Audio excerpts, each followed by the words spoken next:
É isso aí, família. Direto de Fortaleza, Corinthians que joga, né, diante da equipe do Ceará, mas as pautas extras do Corinthians, o extracampo pega fogo e aqui na Central do Timão, vocês sabem, é Corinthians antes, durante, depois. E vamos falar também aqui com ele que já está do meu lado, o doutor Leonardo Pantaleão, que é superintendente de negócios jurídicos do Corinthians. Doutor, uma satisfação recebê-lo aqui. Satisfação é minha, obrigado pelo convite. É um prazer poder bater um papo com vocês e esclarecer certamente alguns pontos que não, assim, não são ampliados de uma forma talvez muito clara, e é uma oportunidade para a gente poder esclarecer isso. Bom, vamos começar falando com notícias boas, porque a gente tem muita notícia ruim, esse é o fato, infelizmente, né, do torcedor corintiano, mas tem uma notícia boa, né, inclusive nesta terça-feira saiu aqui essa informação que o Corinthians teve uma importante vitória, que é a anulação do ISS de 2015 a 2018. Primeiro explica para o torcedor corintiano o que é o ISS, o que é esse imposto. É um imposto municipal, imposto sobre serviços, que a prefeitura de São Paulo, no caso, teria direito, eventualmente, a cobrar do Corinthians por conta de determinadas atividades. Ou seja, né, o Corinthians tinha uma dívida com a prefeitura em torno de 300 milhões de reais, e aí vocês negociaram. Como é que foi esse alcance na justiça? Na verdade, não era uma dívida que o Corinthians tinha. O Corinthians tinha sido autuado pela prefeitura municipal, que entendia que sobre determinadas atividades, como patrocínio e outras, deveria incidir esse imposto. O Corinthians, então, tomou a iniciativa de ingressar com uma ação anulatória desses autos de infração, demonstrando, no entender do Corinthians, que não eram devidos ao recolhimento desses impostos diante daquelas específicas atividades. Então, o processo correu na justiça e agora saiu uma sentença reconhecendo que o Corinthians, de fato, tem razão nessa alegação jurídica que fez e que não incide ISS naquelas atividades. O torcedor fica nos perguntando, é até legal que o senhor explique, esse valor, esse montante, ele está na dívida do Corinthians lá no balanço? Como é que está? Não, esse valor não estava, porque quando você faz uma análise de contingência jurídica para poder colocar no balanço ou não, você tem que verificar aqueles fatores que normalmente você classifica como remoto, provável, possível. Como o Corinthians já tinha um entendimento de que a chance de vitória nesse caso era muito grande, então isso não foi lançado no balanço. Isso significa dizer, em outras palavras, o quê? Não é que nós agora diminuímos 300 milhões da dívida do Corinthians, nós agora deixamos de acrescentar mais 300 milhões na dívida do Corinthians. Ou seja, que lá no final das contas vai ser ótimo, porque o Corinthians vai ter em caixa um valor para poder renegociar, inclusive, outras dívidas. Toda vez que você evita ter um gasto, sobretudo dessa magnitude, é sempre importante para o clube. Então, é uma vitória que precisa ser comemorada, é algo que nos incomodava e que agora, a princípio, está afastado. Bom, a gente falou de finanças, mas vamos falar do lado do torcedor corintiano também, que desde o Campeonato Paulista da Decisão, a gente vive uma onda de punições da torcida do Corinthians, que está vetada a fiel torcida de entrar com artigos das torcidas organizadas. Daqui a pouco, eles vão proibir a gente de entrar com o logo do Corinthians. Eu estou até preocupado, né, porque são algumas, eu acho, decisões que são acima do tom, doutor. Não sei se você concorda comigo, mas até para que haja uma discussão, para que haja, né, um diálogo com o Poder Judiciário, você foi até a Federação Paulista no começo desse mês, teve um bate-papo lá, como é que foi? Toda punição ela tem que seguir um critério de proporcionalidade. O que nós começamos a entender é que talvez a punição ela esteja um pouco estendida muito além da conta.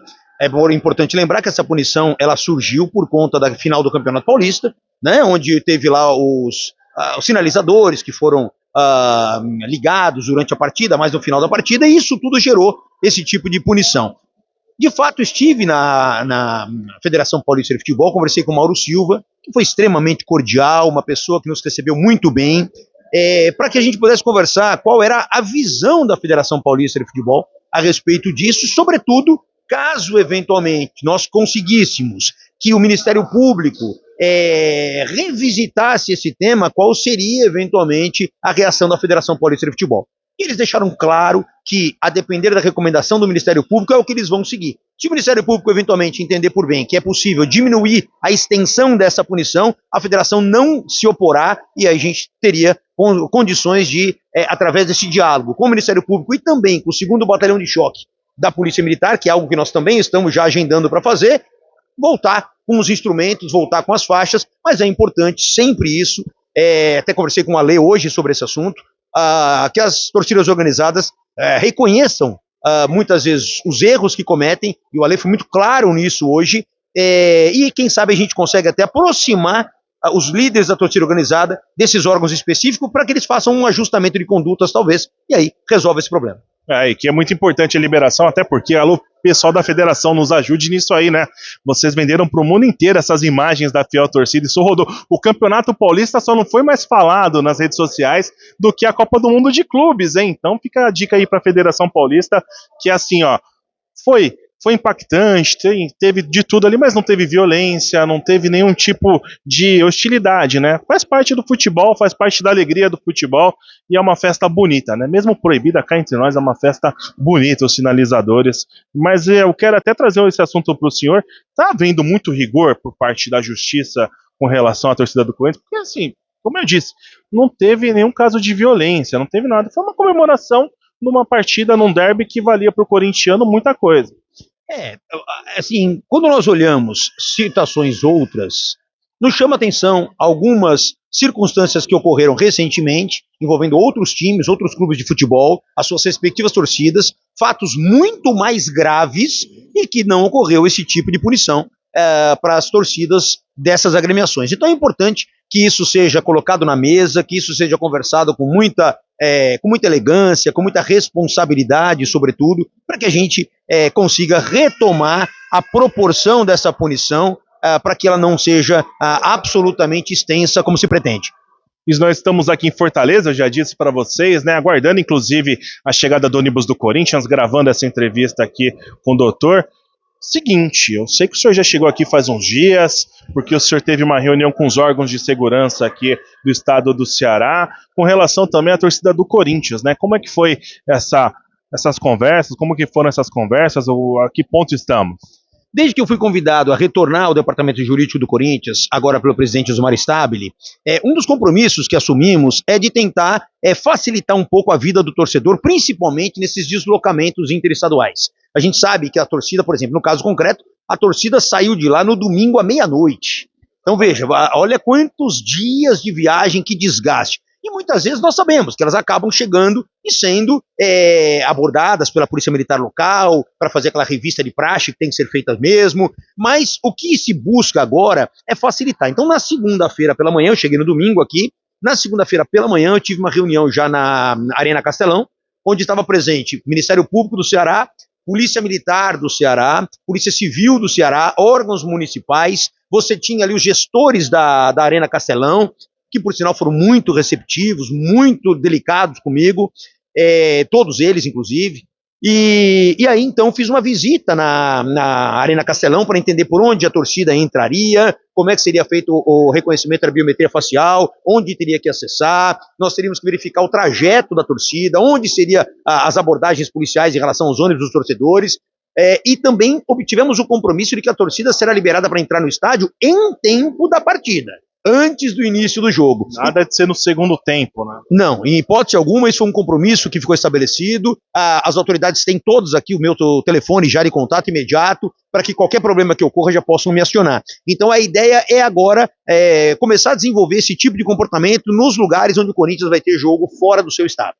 É legal que as outras entidades, os outros clubes também comecem a fazer isso, né? Cuidar dos seus torcedores, porque o maior patrimônio de qualquer clube de futebol é a sua torcida, e claro, a fiel torcida é o maior patrimônio do Corinthians. Bom, vamos falar de coisas mais delicadas agora, porque o senhor sabe, o senhor convive muito lá, tá lá dentro, o Parque São Jorge é um mundo em chamas, né? A gente vê cada dia que passa é uma informação diferente, algo novo que acontece. A última, né, foi o vazamento das faturas do Andrés, né, que ontem teve a votação do CORE. Existe alguma possibilidade do ex-presidente do Corinthians ser afastado de alguma forma do clube? Isso vai depender dos desdobramentos que vão ser apurados pela Comissão de Ética do Conselho Deliberativo. O Andrés é um conselheiro vitalício, portanto, a atribuição é da Comissão de Ética do Conselho fazer essa análise e vai emitir um parecer. Esse parecer, sendo emitido, é levado para ratificação ou não no Conselho Deliberativo como um todo, lá para os 300 conselheiros. Então, caso haja essa indicação pela Comissão de Ética, isso vai ser discutido pelos 300 conselheiros e, eventualmente, tomada a decisão. E aí pode ter qualquer punição, inclusive a expulsão do Andrés, né? Pode, a depender do parecer da comissão de ética, aquilo for indicado, as regras estatutárias infringidas, nós temos lá punições previstas no estatuto que pode chegar, sim, a uma exclusão do clube.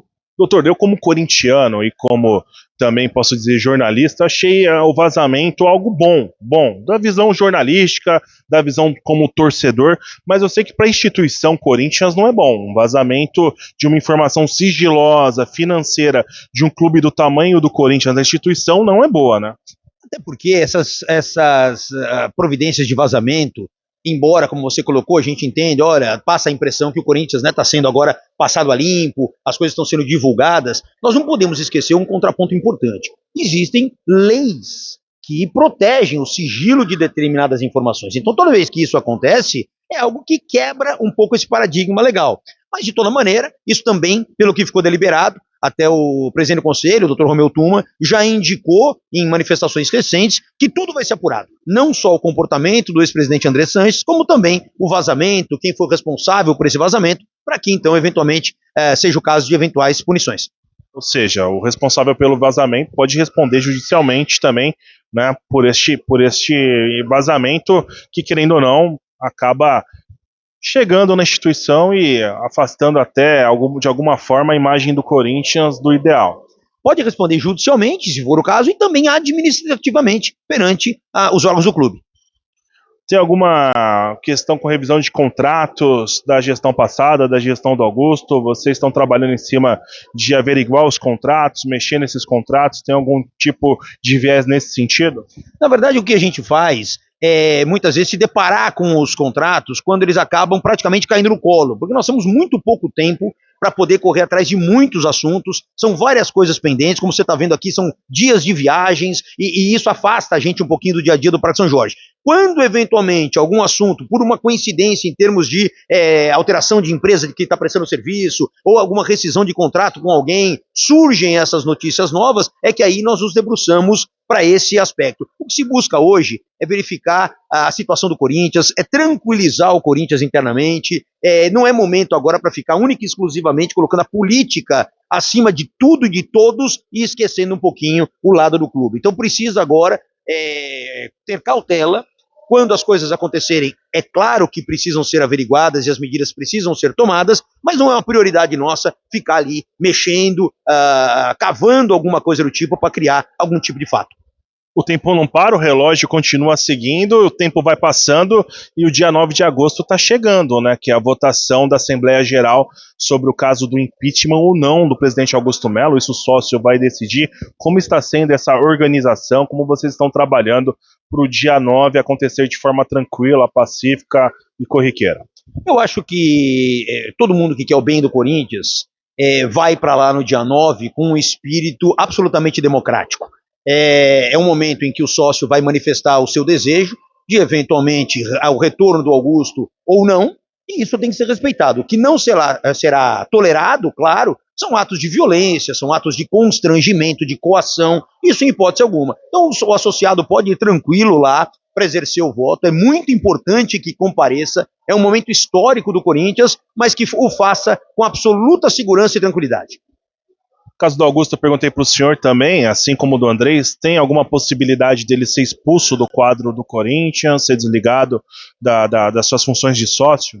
Existe, tudo depende, para que esse resultado de expulsão ocorra, depende de um procedimento interno, procedimento esse que tem que ser resguardado, inclusive o direito de defesa, o contraditório, eles têm a oportunidade de apresentar os seus argumentos para justificar determinadas condutas, e isso, após tudo isso colocado na mesa, é que é analisado pela comissão de ética. A partir daí, segue o mesmo desdobramento que eu mencionei. É efetuado um parecer, e esse parecer é submetido para o conselho. Inclusive, pode ser de expulsão também do Augusto, em razão do teor das denúncias que surgiram, e daí por diante, das acusações. Pode, sem dúvida alguma pode, porque um aspecto muito importante é que o Conselho Deliberativo não precisa aguardar desfecho de ação penal, por exemplo. Muitas vezes as pessoas confundem isso, né? Mas ainda é considerado inocente. Tá? A visão do Conselho Administrativo, do Conselho Deliberativo, é administrativa. Portanto, não se mistura com isso. Pode ser que ele tenha praticado um ato no entender da comissão de ética que gere essa consequência de expulsão. Agora vamos falar do Memphis Depay, né? Dentro de campo a gente não tem nada para falar do Memphis, né? Mas a gente sabe que o contrato que fizeram com ele é um contrato que, digamos, praticamente impagável pelo Corinthians. Isso é minha opinião, viu, doutor? Porque tem a questão dos seguranças, tem a questão da moradia, tem os bônus por campeonato ganho, por gols feitos, por passe, que acaba encarecendo demais, né?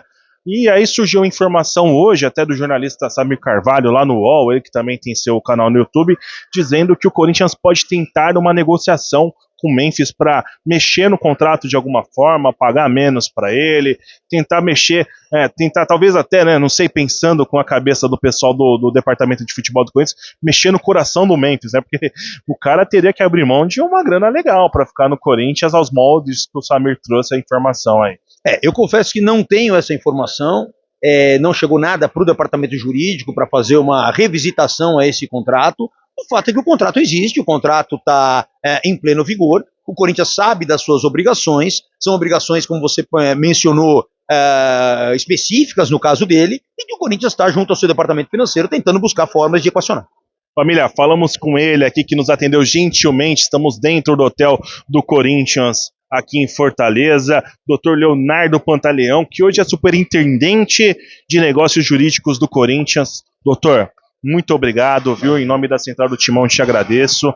E, um ótimo trabalho para o senhor, eu desejo, porque eu sei que se seu trabalho der certo, com toda certeza a fiel torcida vai ficar feliz, porque tem muita pendência para ser resolvida. Obrigado, eu que agradeço o convite, é sempre uma alegria poder esclarecer muitos desses assuntos que às vezes as pessoas não conseguem compreender com a sua exatidão, e conta comigo sempre, estou à disposição para a gente tornar sempre transparente essas ideias. É isso, família, falamos com o homem, vamos que vamos, vai Corinthians!